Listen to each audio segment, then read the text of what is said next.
Bienvenue à tous et toutes à ce troisième midi-causerie de l'Institut EDS de la saison 2025-2026. Je m'appelle Jason Fournier, coordonnateur d'activité à l'Institut EDS. Je vous rappelle que les midi-causeries, c'est vraiment une occasion de découvrir des membres de l'Institut, puis aussi des projets qui concernent le développement durable au sens large ou l'action climatique. Puis on a la chance d'accueillir aujourd'hui un tout nouveau membre de l'Institut EDS, Jean-François Morin. Il est professeur titulaire et détenteur en fait à la faculté de Sciences et génie. sciences et génie, puis plus au département de chimie, c'est bien ça, hein? Ouais, ouais. Il est détenteur de la chaire de recherche du Canada sur les matériaux électroniques organiques. Et il est aussi le nouveau directeur d'un tout nouvel institut à l'Université Laval, l'Institut des matériaux durables. C'est une initiative de 7 centres de recherche et 3 facultés. Puis, il a été officiellement lancé le 6 novembre dernier. Merci d'être avec nous, Monsieur Morin. Merci à vous. Écoutez, pour ce midi, avant de laisser la parole à mon invité, juste vous dire, M. Morin va faire une présentation, je dirais une quinzaine, vingtaine de minutes. Si jamais vous avez des questions en cours de présentation, M. Morin est bien ouvert là, à ce que vous les adressiez. Donc, à ce moment-là, vous pouvez lever votre main. Vous pouvez aussi ouvrir votre caméra, votre micro si vous avez besoin de précision, par exemple, sur une des diapositives. Mais dans tous les cas, après la présentation, on va vous demander tous et toutes d'ouvrir les caméras, puis on va être plus en mode d'échange, puis on va réfléchir aussi aux pistes de collaboration entre vous, entre ce nouvel institut, entre l'Institut DS, puis vous allez pouvoir formuler différentes questions. Voilà, sans plus tarder, je laisserai la parole à Monsieur Morin. Parfait. Merci beaucoup, Jason. C'est vraiment apprécié. Je vais partager mon écran, juste voir si ça fonctionne. Vous me le direz si tout est beau, si vous le voyez. Oui, ça s'en vient, je pense. OK. Oui, là, c'est pas en mode plein écran. Je pense que ouais, ça va Ah non? fonctionner. OK. Est-ce que vous le voyez en mode plein écran? Ouais, c'est peut-être parce que là, c'est parce que j'ai trois écrans, fait qu'il est en plein écran sur deux des trois, mais pas sur l'autre. C'est ça là, que je me dis. L'option, ça serait simplement d'arrêter le partage puis de le refaire Avec en un écran. cliquant sur l'écran sur lequel il est. Ah, OK. OK. Attendez un petit peu. Excusez, hein, Désolé pour les participants, ben, c'est de Non, ma faute. En fait, habituellement, on fait des petits tests non, non. techniques, mais là, finalement, on a C'est jasé puis c'est j'ai correct. omis le petit test de présentation. Donc, Ouais, je là, pense si que je le fais comme ça, je sais pas vous si. saurez nous pardonner. Ouais, ouais, mais puis c'est moi, Zoom, je suis censé être bon avec ça, mais là, ce que vous voyez, c'est comme. C'est pas très beau, hein? Ben, c'est tout petit, en fait. Ouais, c'est ça. Bon, attendez un petit peu. Mais l'autre option, ça serait peut-être de mettre de la façon que c'était auparavant, puis Ben, ce que je vais de... faire, regardez, je vais changer de caméra, là. Ça se peut que je disparaisse Ouais, quelques instants, mais je reviens dans. Ça sera pas long. parfait.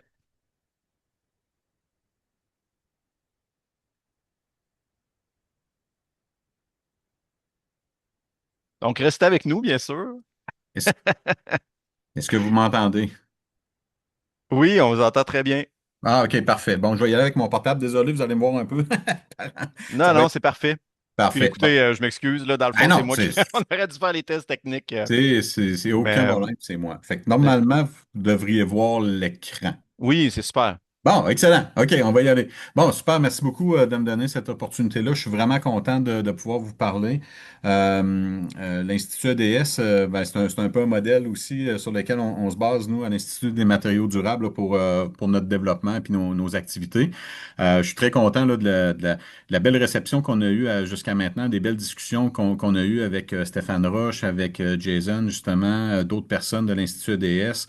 C'est vraiment le fun de savoir qu'on travaille en mode collaboratif et non compétitif, là. Nous, c'est comme ça qu'on le voit aussi. Donc, je suis vraiment content de pouvoir présenter notre projet. Donc, comme le disait Jason, je vais faire ça assez rapidement au niveau de la présentation en tant que telle pour laisser plus de place aux discussions. Mais si vous avez des questions en cours de route, n'hésitez surtout pas, là, ça va me faire plaisir d'y répondre. Donc, je vais vous présenter un peu c'est quoi l'Institut, puis un peu comment je dirais, la motivation derrière ça. Euh, donc, un petit... oups, je suis pas capable. Ah ben, voilà. Donc ça, c'est un petit historique très rapide. Là, je ne veux pas trop rentrer dans le détail, mais c'est un projet qui mûrit depuis quelques années. Puis ça vient, dans le fond, vraiment d'une volonté de fédérer les forces en sciences des matériaux à l'Université Laval.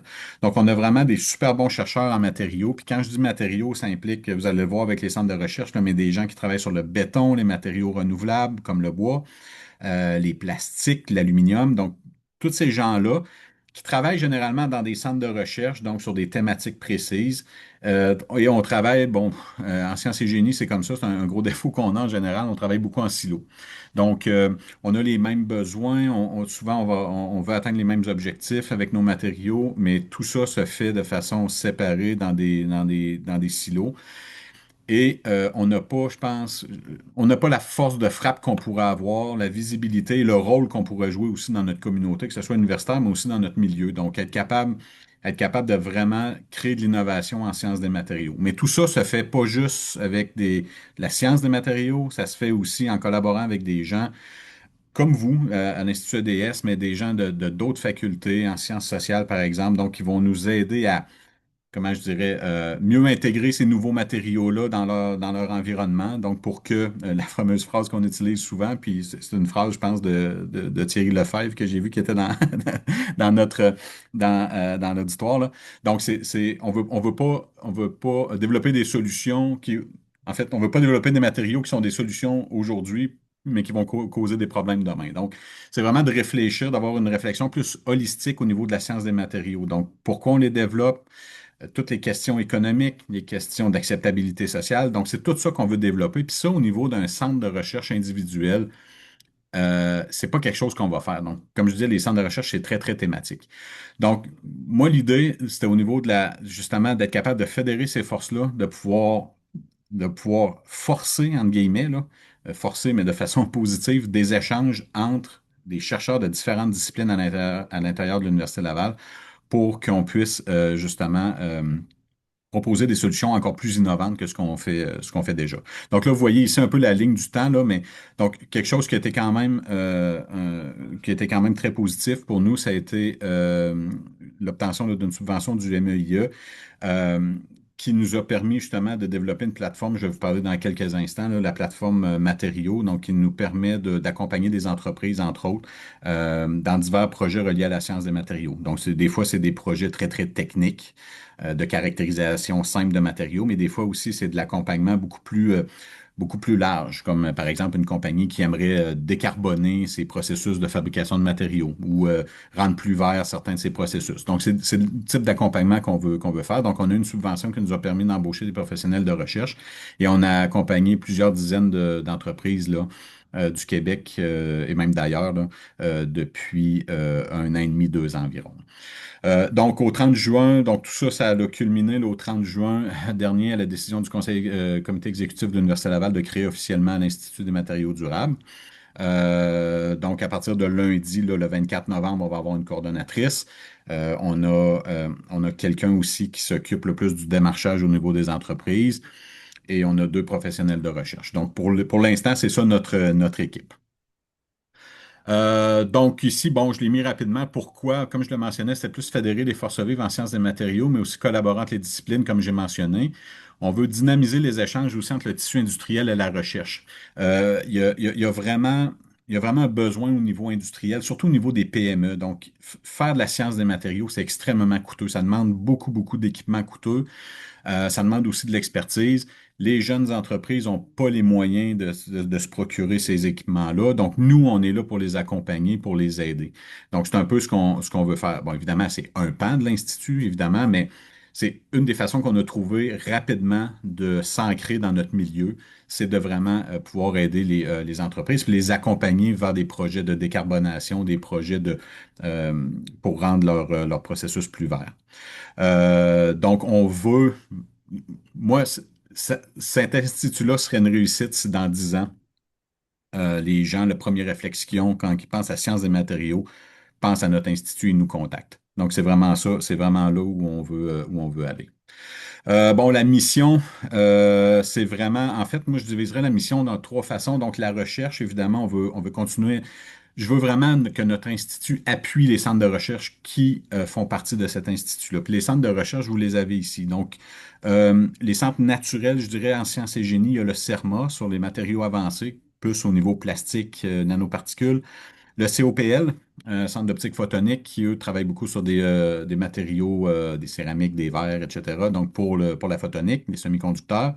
Le CRMR, donc le Centre de recherche sur les matériaux renouvelables, qui n'est pas à la faculté de sciences et génie, mais qui est à la faculté de foresterie, de géographie de géomatique. Donc, ils travaillent beaucoup, beaucoup sur le bois. Le CRIB en béton. E4M, eux, qui sont beaucoup dans l'extraction des minéraux critiques stratégiques, là, donc qui est un sujet quand même assez à la mode en ce moment. Le Régal, un centre sur l'aluminium. Et on a aussi un centre, le CREAT, sur l'économie, centre de recherche sur l'économie, l'agriculture, le transport et l'énergie. Justement, pour l'aspect transdisciplinaire, donc tous les aspects économiques, les aspects aussi d'analyse de cycle de vie des matériaux. Donc, c'est quelque chose qu'on veut vraiment aborder, puis que pour l'instant, dans tous les autres centres, ne sont pas abordés. C'est des thématiques, sauf peut-être au CRMR, mais c'est des thématiques qui ne sont pas vraiment abordées. Donc, on veut vraiment ouvrir le champ d'études des matériaux, puis d'aller vraiment plus au niveau des sciences sociales, aussi de l'économie, puis même du droit, là. Je pourrais en reparler un petit peu plus tard. Donc, les trois facultés fondatrices, vous les avez ici, la faculté de sciences et génie, la faculté de médecine dentaire et la faculté de foresterie.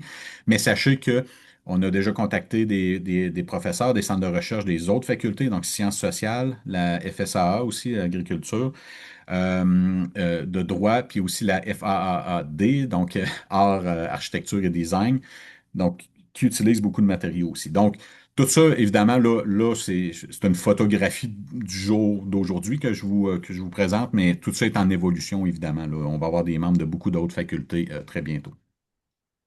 Bon, je vous ferai pas ma fameuse slide sur l'économie circulaire, là. Vous savez beaucoup mieux que moi de quoi il s'agit, mais c'est un peu ce qu'on veut faire. Donc, on veut vraiment impliquer, puis c'est surtout au niveau de la formation aussi, hein. On veut vraiment impliquer, faire comprendre à nos étudiants l'importance de tenir en compte les différents aspects du développement d'un matériau, pas juste les performances, hein. Souvent, c'est ce qu'on fait dans nos labos. On veut des matériaux les plus performants possibles et on oublie à peu près tout le reste. Maintenant, on veut essayer d'inculquer à nos étudiants justement, ben oui, c'est beau là, d'aller chercher 10% plus de performance, mais c'est quoi les impacts sur les matériaux ou les intrants que vous allez devoir utiliser? Est-ce que c'est des intrants toxiques, dommageables pour l'environnement? C'était quoi les processus d'extraction? Comment? Donc, c'est tout ça qu'on veut inculquer aussi à la prochaine génération de chercheurs. Bon, les mandats, je l'avais mentionné, recherche, formation. Donc, la formation, je vais être très transparent avec vous. On y tient énormément. Puis, c'est quelque chose qui me hante dans le sens où la forme que va prendre la formation, on ne le sait pas encore. Puis, on parle de micro-programmes, on parle de formation continue. Il y a beaucoup, beaucoup de compagnies, beaucoup plus que je pensais, qui m'abordent en me disant, moi, j'aimerais ça avoir des formations pour mes employés. J'aimerais ça que mes employés comprennent mieux c'est quoi une analyse de cycle de vie, comment ils peuvent contribuer, comment analyse de cycle de vie, mais aussi comment on peut c'est quoi la chimie verte, comment on peut rendre des processus plus verts. Donc, il y a vraiment une demande forte des entreprises, puis la formation en sciences des matériaux, du moins dans ces domaines-là, est pas là. Donc, on aimerait combler ce vide-là pour jouer un rôle aussi dans notre société, évidemment. Mais ça, c'est un pan, évidemment, en recherche aussi, mais en formation où je vois peut-être beaucoup, beaucoup d'affinités puis de collaboration potentielle avec l'Institut EDS. Donc, si jamais vous avez des idées, là, ça va me faire plaisir de vous entendre là-dessus. Puis évidemment, les partenariats, comme j'ai mentionné, ben, on veut vraiment accompagner les entreprises. Je pense que l'université, maintenant, là, en 2025, on a vraiment un rôle à jouer dans notre milieu au niveau des entreprises, puis les aider à progresser, à mieux innover.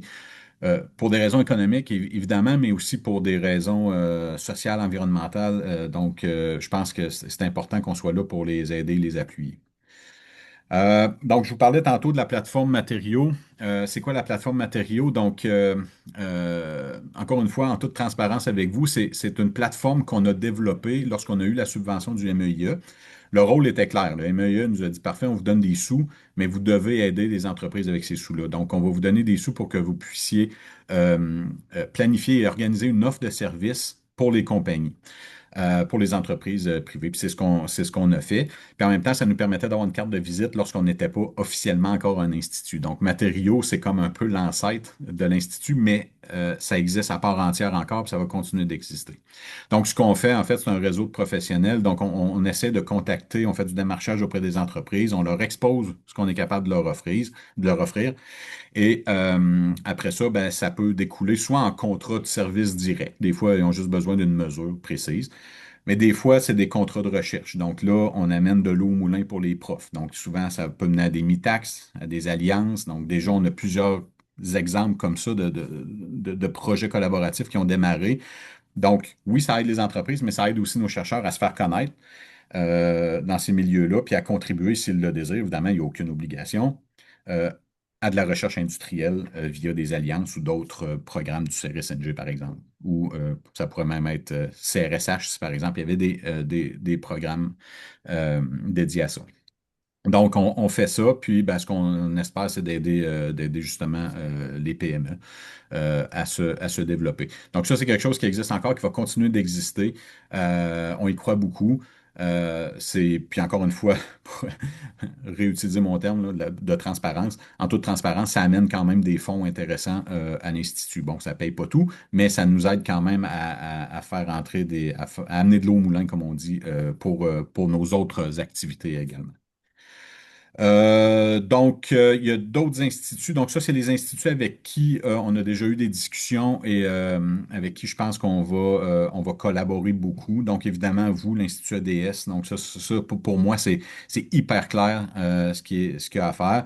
Puis, on m'a posé beaucoup la question, ouais, c'est quoi la différence avec l'Institut ADS? Puis, j'avais eu des bonnes discussions avec Stéphane Roche là-dessus. Donc, Mhm. il n'y a pas de... au mieux, c'est de la complémentarité. OK? C'est vraiment complémentaire. Nous, on est plus au niveau, je dirais, euh, technologique du matériau. Et si j'avais à dire comme ça, là, on est peut-être plus en amont au niveau du développement technologique, mais tout ce qui vient après les matériaux, l'utilisation, l'incorporation dans tout le milieu de vie, l'urbanisme et tout ça, ça, c'est vraiment, pour moi, je le vois comme ça, là, l'Institut EDS. Donc, moi, c'est pour ça que je vois des super belles synergies entre les deux instituts, ne serait-ce qu'au niveau de la formation, mais aussi en recherche. Donc, je suis certain qu'il y a des belles choses qu'on pourrait faire ensemble. L'INAF aussi, avec qui on a eu des discussions intéressantes. Donc, bizarrement, l'INAF utilise des matériaux et l'Institut Intelligence et Données, là, c'est comment on peut utiliser, par exemple, l'intelligence artificielle pour faire de l'innovation en sciences des matériaux. Donc, c'est toutes des belles flèches de collaboration qu'on voit pour les prochains mois, les prochaines années, puis qu'on espère pouvoir développer. Bon, aussi, on fait partie d'un écosystème beaucoup plus large en sciences des matériaux au Québec, là. Donc, il y a tous les regroupements sectoriels, là, les fameux RSRI au Québec. Je me souviens plus comment il y en a, 10, 11, je m'en souviens pas. Mais il y en a quand même 5 identifiés en sciences des matériaux. Donc, on travaille beaucoup avec Prima Québec, entre autres, les réseaux stratégiques. Donc, plusieurs de nos chercheurs font partie de réseaux stratégiques dans le domaine de la science des matériaux. Les centres de recherche, je vous en avais parlé tantôt, mais aussi des CCTT, donc des centres collégiaux de transfert technologique, donc avec qui on travaille, Chemitech, par exemple, qui fait de la chimie verte pour les industriels. Il y a Innofib aussi, qui est pas nécessairement identifié ici, là, sur les pâtes et papiers. Donc, il y en a vraiment beaucoup avec qui on a déjà eu des discussions qui sont très intéressés par ce qu'on fait. Et des centres de recherche publics comme Hydro-Québec, qui est bien au courant de notre existence aussi, avec qui on a des discussions pour voir s'il n'y aurait pas des potentiels projets. Et le CRIC et le NRC aussi qui sont venus nous visiter là, l'année dernière. Donc, c'est pas mal ça. Je voulais pas trop prendre de votre temps. Comme je disais, c'est très rapide, mais ça vous donne une vue d'ensemble de ce qu'on veut faire. Donc, j- je veux le répéter parce que c'est vraiment important, là. Sur les trois piliers qu'on va agir, c'est vraiment, évidemment, la recherche. Comment on va le faire? Ça, c'est en appui au centre de recherche. Donc, essayer de mutualiser des ressources, que ce soit des ressources matérielles ou des ressources humaines. Donc, les centres de recherche à l'Université Laval, centres de recherche reconnus, ils ont des moyens, mais ils ne sont pas tous riches, évidemment. Donc, on veut essayer d'aider nos centres de recherche qui font partie de l'Institut. Au niveau de la formation, c'est de développer une offre de formation qui n'existe pas dans aucune faculté en tenant compte justement d'une approche holistique en développement des matériaux et l'approche partenariat qu'on veut aussi développer en espérant avoir du financement des ministères pour continuer à nous aider à aider les entreprises du Québec. Donc, voilà mon pitch en 12-15 minutes sur notre institut. Évidemment, là, il y aurait beaucoup d'autres choses à dire, mais ça vous donne quand même une idée. Ben voilà, moi, je suis prêt à répondre à toutes vos questions si vous en avez.